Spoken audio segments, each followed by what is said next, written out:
మన ప్రాంతంలో మతాలకు అతీతంగా కులాలకు అతీతంగా ఒక గంగా జమున తహజీబ్ అంటే 1000 సంవత్సరాలుగా మనమందరం కలిసిమెలిసి కులాలు మతాలకు అతీతంగా ఉన్నటువంటి ఒక గొప్ప సంస్కృతిని చూపిస్తుంది ఆయన రుయ్యాడి గ్రామం. పీరీల పండుగ అంటే నేను చిన్నగా ఉన్నప్పుడు మా నాన్నగారు మన తండ్రి చెప్పేటోడు, మా నాన్న మా ఫాదర్ ఏం చెప్పేటోడు అంటే రుయ్యాడి గ్రామంలో లోకభూమారెడ్డి సాబే స్వయంగా మోరంలా ఏషం కట్టి ఆ ఊరందరినీ కలుపుకపోయి బ్రహ్మాండంగా మోరం పండుగ చేస్తుండే అని నా చిన్నప్పుడు చాలా చిన్న వయసులో ఆయన డీసీసీబీ చైర్మన్ అయ్యే నాటికి నేను దాదాపు 1985 అంటే సరిగ్గా 40 సంవత్సరాలు నాకు ఈ సంవత్సరం నాటికి. అప్పుడు 92లో ఆయన డీసీసీ పోయేసరికి 7 సంవత్సరాల వయసు. ఆ చిన్న వయసులో మా తండ్రి గారు చెప్తుండే లోకా భూమారెడ్డి గారు డప్పు కొట్టిండ్రట. అంటే ఎప్పుడైనా గుర్తుపెట్టుకోండి, డప్పు కొట్టిండు, గుండవాడిండు, ఏషమేసిండు, సవారెత్తుకుండు అంటే ఆ కాలంలో ఉన్నటువంటి ఊర్లతోని మమేకమైనటువంటి వ్యక్తుల యొక్క జీవన విధానాన్ని తెలియజేస్తుంది. మనస్ఫూర్తిగా వారితో ఉన్నటువంటి అనుబంధం ఈ 3 సంవత్సరాల్లో కూడా నేనెప్పుడు కూడా నాకు కష్టకాలం వచ్చినప్పుడు మామ ఈ సమస్య ఏర్పడింది, ఏం చేస్తే బాగుంటుందని నేను అనేక సార్లు ఫోన్లో వారి సలహా తీసుకున్నా. వారు కూడా మామ ఇట్లా చేస్తే మంచిగా ఉంటుంది, నేను సలహా ఇవ్వడం మా బాధ్యత, పాటిస్తారా పాటించకపోవడమా మీ బాధ్యత, కానీ ఇట్లా చేస్తే మంచిగా ఉంటుందని అనేక సందర్భాలలో నన్ను ఫోన్ ద్వారా నన్ను అనేక విషయాలలో సలహాలు ఇచ్చి ముందుకు నడిపించినటువంటి వ్యక్తి లోక భూమారెడ్డి గారు. మరి రుయ్యాడి గ్రామం అంటే పీర్ల పండుగ సవార్ల గ్రామంగా తీర్చిదిద్దినటువంటి లోక భూమారెడ్డి గారు కాదు, సవార్ల భూమారెడ్డి కూడా అనొచ్చు మనం. ఎందుకంటే ఆ సవార్ల పేరుతోనే ఆయన జీవితం ధన్యమైంది. చివరిలో ఆ చివరి పేజీలో మీరు చదవండి, బుక్ వెనకాల ఏం రాసిందంటే నా మనస్సు దేవతామూర్తులైనటువంటి హసేన్ హుసేన్ పంజాలపై పడి వాటినే తదేకంగా చూస్తూ ఆత్మంతో నన్ను నేనే మైమర్చిపోయేవాడిని అని చెప్తున్నారు. నిజంగా అంటే ఆ సవాళ్ళే ఆయనకు శక్తినిచ్చి నడిపించి ఉన్నాయి. ఈ గ్రామం ఇంత బాగా ఇంత ఫంక్షనాలు కానీ రుయ్యాడి గ్రామం మీరు చాలా అదృష్టవంతులు. అన్ని గ్రామాలు ఇట్లా లేవు మీరు అనుకుంటున్నట్టు. మా ఒక్కసారి పాపం వేరే గ్రామాలు కొన్ని వేరే నియోజకవర్గాలలో వెళ్ళి చూడండి, ఇట్లా లేవు.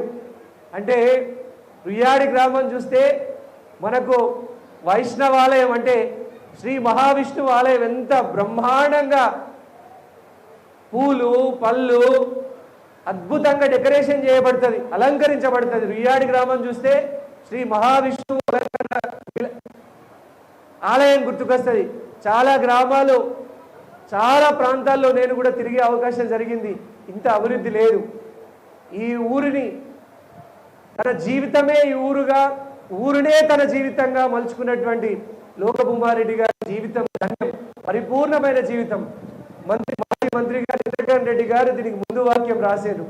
ఎంత మంచి ముందు వాక్యం రాశారంటే మీరు ఒక్కసారి వారి ముందు వాక్యం చదవండి, అందులో ఎంత అర్థం ఉందో మీకు తెలుస్తుంది. అట్లాగే వారి మిత్రుడు కూడా సంజీవ్ రెడ్డి గారు అనుకుంటా, గోక సంజీవ్ రెడ్డి గారు వారి మిత్రుడు కూడా ముందు వాక్యం రాసిండ్రు.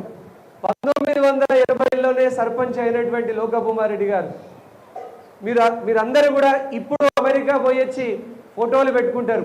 మీరు ఒక్కసారి ఆలోచన చేయండి, ఆయన ఎంత ప్రోగ్రెసివ్ అంటే ప్రగతిశీల రాజకీయాలకి ఒక ప్రతీకగా ఉన్నారు. ఎట్లా అంటే 1992, 93, 94 ఆ సంవత్సరాలలోనే 7 దేశాలని తిరిగి ఆ దేశాలలో అభివృద్ధి ఎట్లా ఉన్నది, ఆ దేశాలలో రోడ్డు ఎట్లా ఉన్నది, ఆ దేశాలలో మానవ అభివృద్ధి సూచికలు హ్యూమన్ డెవలప్మెంట్ ఇండెక్స్ HDA ఎట్లా ఉన్నదని అన్నిటినీ కూడా చూసి నేను మళ్ళీ చెప్తా ఉన్నా, ఇప్పటి నాయకుల్లాగా కాదు భూమారెడ్డి గారు. ఇప్పుడు ఒక చిన్న ఎంపీటీసీ స్థాయిలో ఉన్న సర్పంచ్ స్థాయిలో ఉన్న గల్లా ఎగిరేసి ఎవరికి వినకుండా నేనే దేవుణ్ణి అనుకునేటువంటి రోజులలో ఆయన అన్ని పదవులు రాష్ట్ర స్థాయి కార్పొరేషన్తో సహా ఆయన చేసినటువంటి వ్యక్తి. ఇంత సింపుల్గా ఇంత humble and down to earth గా వినయపూర్వకంగా ఉండడం, అందరితో కలుపుగోలుగా ఉండడం, ఆదిలాబాద్ ప్రజలు, ఉమ్మడి ఆదిలాబాద్ జిల్లా ప్రజలందరూ కూడా వారందరికీ కూడా మనస్ఫూర్తిగా వారిని ఆశీర్వదిస్తున్న వారికి ఇంకా 100 ఏళ్ళు రత్నమ్మాయి, వారి అమ్మాయి రత్నమ్మాయి, మేము కూడా రత్నమ్మాయి లాగా ఎంతమంది ఆ ధన్య జీవితం బతుకుతారని మేమందరం కూడా గుర్తు చేసుకునే వాళ్ళం. ఇప్పుడు బాలూరు గోవర్ధన్ రెడ్డి అంకుల్ చెప్పిండు, అట్లనే వారు కూడా రత్నమ్మాయి ఆయుష్ను పోసుకొని బతకాలని మేమందరం కూడా మనస్ఫూర్తిగా కోరుకుంటా ఉన్నాము. మీ పెద్దల యొక్క ఆశీర్వాదంతో, మీ యొక్క సూచనలు సలహాలతోని మా తరం కూడా నడుస్తాం, మీ సలహాల్ని పాటిస్తాం. మీ అందరూ కూడా గుర్తుపెట్టుకోండి, పెద్ద తరానికి సలహా ఇచ్చి సలహాలు తీసుకొని వారి యొక్క అడుగుజాడల్లో నడిస్తేనే మనకు బరకత్ ఉంటుంది తప్ప మనమే గొప్ప అనుకోనో లేదంటే చిన్న పదవిలో ఉండి మనమే గొప్ప అనుకొని వారి సలహాల్ని పెడచెవిన పెట్టే పరిస్థితి వస్తే మీరు గుర్తుపెట్టుకోండి, మనం ఇంత సాధించుకున్నటువంటి ఈ ఆదిలాబాద్ ప్రాంతంలో ప్రేమలు ఆప్యాయతలకు విలువలు లేకుండా పోతాయి. లోక భూమారెడ్డి గారు ఎందరికో పదవులు ఇప్పుడే చెప్తా ఉన్నారు. సత్యనారాయణ గౌడ్ గారు మమ్మల్ని బాపు అంటారు, వాళ్ళు ప్రేమగా బాపు అంటారు. లోక భూమారెడ్డి గారి ఆధ్వర్యంలో అనేక మంది పదవులు పొందిండ్రు. వారందరూ కూడా ఇక్కడ ఎంతమంది వచ్చిందంటే కనుక మీరు చూసుకోండి, పాత వేదిక కూడా సరిపో